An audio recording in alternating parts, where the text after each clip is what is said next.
دجال کا ظہور ہو چکا ہے اور وہ پوری دنیا کو اپنے فریب میں ڈال چکا ہے۔ عیسیٰ علیہ السلام زمین پر واپس تشریف لا چکے ہیں۔ امام مہدی علیہ السلام اپنی لشکر کے ساتھ شیطانی لشکر سے مقابلہ کر چکے ہیں۔ یاجوج و ماجوج کا دور گزر چکا ہے۔ دنیا بدترین قحط کا سامنا کر چکی ہے۔ اچانک ایک دن سورج مشرق کی بجائے مغرب سے نکل آیا۔ ہر انسان حیرت زدہ ہو گیا۔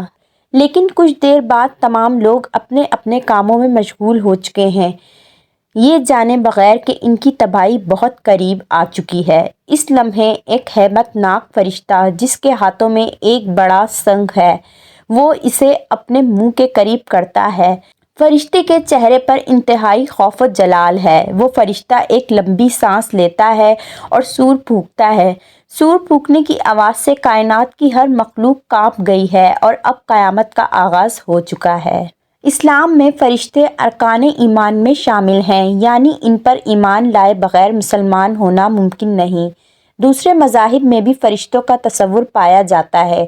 قدیم تہذیبوں میں بابل وہ تہذیب ہے جن میں فرشتوں کا سب سے قدیم تصور ملتا ہے۔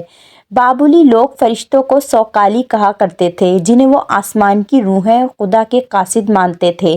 یہودیوں کی ابتدائی صحیفوں تلمود وغیرہ میں فرشتوں کو ملائکہ کہا گیا ہے۔ مختلف فرشتوں کا تذکرہ ملتا ہے، انہیں اینجلز کے نام سے پکارا گیا ہے۔ بائبل میں فرشتوں کو خدا اور درمیانے رابطہ کرنے والے روحانی ہستیوں کے طور پر پیش کیا جاتا ہے۔ البتہ اہل کتاب کے صحیفوں میں اچھے اور برے دونوں طرح کے فرشتوں کا ذکر ملتا ہے، جو اسلامی عقائد سے بالکل مختلف ہے۔ قدیم عرب قبائل کی بات کریں تو لوگوں کی اسلام کی آمد اسلام سے قبل فرشتوں کے وجود پر یقین رکھتے تھے۔ وہ فرشتوں کو خدا کی بیٹیاں مانتے تھے اور ان کی پوجا کیا کرتے تھے، لیکن اسلام نے ان تمام غلط اور باطل عقائد کی اصلاح اور فرشتوں کا صحیح تصور پیش کیا۔ دوسرے دین کے مقابلے میں اسلام میں فرشتوں کی اہمیت کئی زیادہ ہے اور مقصد و معتبر ہے۔ قرآن و حدیث میں فرشتوں کے متعلق یہ بتایا گیا ہے کہ فرشتوں کا مسکن آسمان ہے۔ وہ اللہ کے حضور ہر وقت خدمت کے لیے حاضر رہتے ہیں اور ہر وقت اللہ کی حمد و ثنا اور تسبیح کرتے رہتے ہیں۔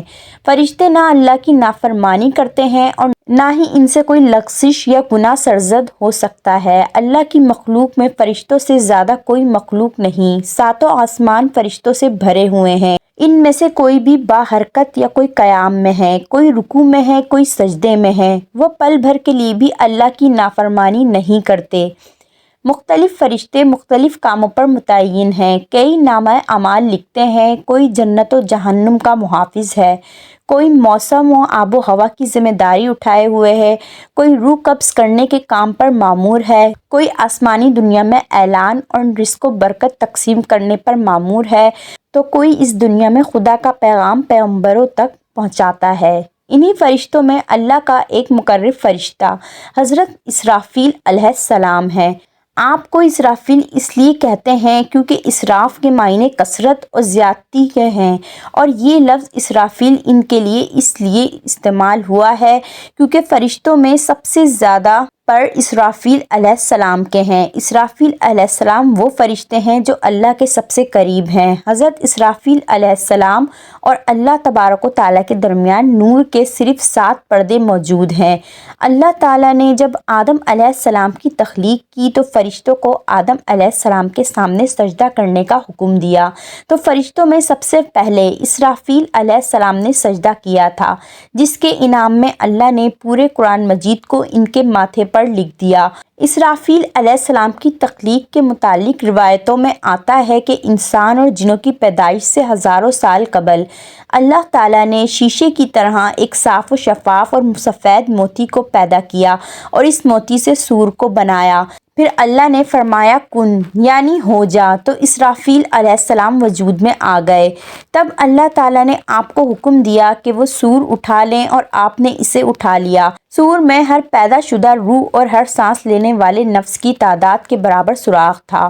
اسرافیل علیہ السلام نے اس پر اپنا منہ رکھا تو اللہ تعالیٰ نے فرمایا میں نے تمہیں سور کے سپرد کیا، بس تم اسے پھونکنے پر مقرر ہو۔ تب اسرافیل علیہ السلام عرش کے سامنے داخل ہوئے اور اپنا داہنا پاؤں عرش کے نیچے رکھا اور بایاں پاؤں آگے کیا۔ تب سے اسرافیل علیہ السلام اسی مقام پر کھڑے ہیں اور آپ علیہ السلام نے کبھی پلک تک نہیں جھپکائی۔ حضرت اسرافیل علیہ السلام اس انتظار میں ہیں کہ جب اللہ تعالیٰ انہیں حکم دے گا تو وہ اسے پھونک دیں گے۔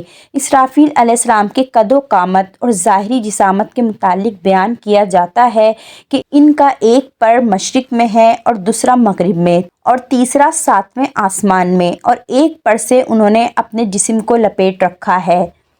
جب سے دوزخ پیدا کی گئی ہے تب سے اسرافیل علیہ السلام کو نہ کسی نے ہنستے دیکھا نہ ہی مسکراتے دیکھا۔ بیان کیا گیا ہے کہ اسرافیل علیہ السلام کا چہرہ نہایت ہی خوبصورت و حسین ہے۔ اللہ نے ان کی سانس سے ہزاروں دیگر فرشتوں کو پیدا فرمایا ہے۔ حضرت اسرافیل کو موسیقی کا فرشتہ بھی کہا جاتا ہے۔ آپ ہزاروں مختلف زبانوں میں خدا کی حمد و ثنا کرتے رہتے ہیں۔ آپ علیہ السلام جب تسبیح کہتے ہیں تو آسمان کا ہر فرشتہ ان کی آواز کی کشش کی وجہ سے انہیں سننے کے لیے ان کی طرف متوجہ ہو جاتا ہے۔ امام اوزاعی نے لکھا ہے کہ اللہ کی مخلوق میں اسرافیل علیہ السلام سے زیادہ خوش آواز کوئی نہیں ہے۔ آپ آسمان والوں کی منزل ہیں اور آپ 12 گھڑی رات میں اذان دیتے ہیں۔ اس اذان کو آسمان اور 7 زمین والے سنتے ہیں مگر جنات اور انسان نہیں سن سکتے۔ ایک روایت کے مطابق اسرافیل علیہ السلام ہر روز 3 مرتبہ جہنم کی طرف دیکھتے ہیں جہاں وہ جہنمیوں کے دردناک عذاب کا نظارہ کرتے ہیں۔ اس عذاب کو دیکھ کر آپ کی آنکھوں سے شدید ڈر اور غم کی وجہ سے آنسو نکل جاتے ہیں جس میں اس دنیا کا تمام غم چھپا ہوا ہے۔ اگر اسرافیل علیہ السلام کے آنسو کا ایک قطرہ بھی زمین پر گرا تو یہ دنیا ایک بار پھر طوفان نوح کی طرح سیلاب دیکھے گی جو زمین پر موجود ہر پہاڑ، درخت اور بستیوں کو بہا کر لے جائے گی، لیکن اللہ کے حکم سے وہ آنسو زمین پر نہیں گرتا ہے۔ اسرافیل علیہ السلام کا ذکر اسلام کے علاوہ دنیا کے مختلف مذاہب اور تہذیبوں میں بھی ملتا ہے۔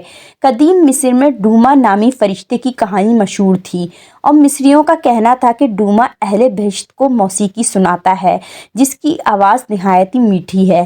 اسرافیل علیہ السلام کا سور پھونکنا ہندو مذہب میں شیوا کے اس عمل سے بھی مشابہت رکھتا ہے جہاں وہ اپنا طبل بجا کر انسانوں کو فنا کرے گا یا زندہ کرے گا۔